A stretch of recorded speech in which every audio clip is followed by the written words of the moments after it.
2024 সালের জুলাই আগস্টের ছাত্র আন্দোলনে অংশ নেয়া জুলাই যোদ্ধাদের আইনি ও সাংবিধানিক সুরক্ষা দিতে সংসদে বিল পাশ করা হবে বলে জানিয়েছেন স্বরাষ্ট্রমন্ত্রী সালাউদ্দিন আহমদ।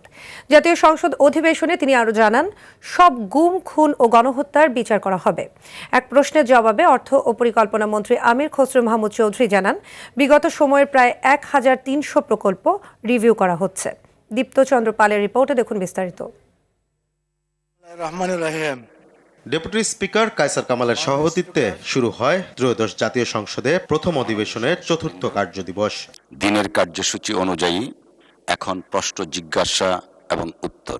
প্রশ্নোত্তর পর্বে স্বরাষ্ট্রমন্ত্রী বলেন, জুলাই যোদ্ধাদের ইন্ডেমনিটি দেওয়ার বিষয়ে সরকার অঙ্গীকারবদ্ধ।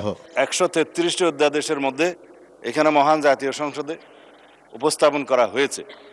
আমাদের যে বিশেষ কমিটি গঠন করা হয়েছে সংসদীয়, এই অধ্যাদেশগুলো পরীক্ষা নিরীক্ষা করে রিপোর্ট প্রদানের জন্য আগামী 2 তারিখে সেখানে আমরা আলোচনা করেছি এবং সুখের বিষয় সর্বসম্মতিক্রমে আমরা এই জুলাই যোদ্ধা সুরক্ষা অধ্যাদেশটা পার্লামেন্টে বিল আকারে উপস্থাপন করে পাশ করার বিষয়ে একমত হয়েছে।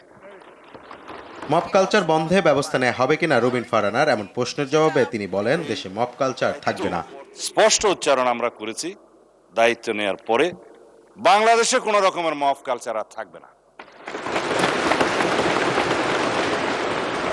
রাস্তাতে যে কোনো দাবি নিয়ে সড়ক অবরোধ করে দাবি আদায়ের যে প্রবণতা ইন্টারিম গভর্নমেন্টের সময় দেখা গিয়েছে, ক্ষেত্র বিশেষে সেই গভর্নমেন্টের দুর্বলতার কারণে ইন্সপায়ার্ড হয়েছে, সেটাকে আমরা আর কখনো অ্যালাউ করব না। এক প্রশ্নের জবাবে অর্থমন্ত্রী জানান, অপচয় ও দুর্নীতির কারণে বিগত সময়ের প্রায় 1300 প্রকল্প রিভিউ করা হচ্ছে। বিগত দিনের এই প্রকল্পগুলোকে রিভিউ করছি।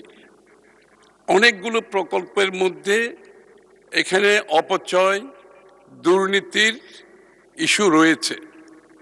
এই জন্য 1300 প্রকল্প রিভিউর আওতায় আছে। 500-এর অধিক প্রকল্প 10% বাস্তবায়ন এখনো হয়নি।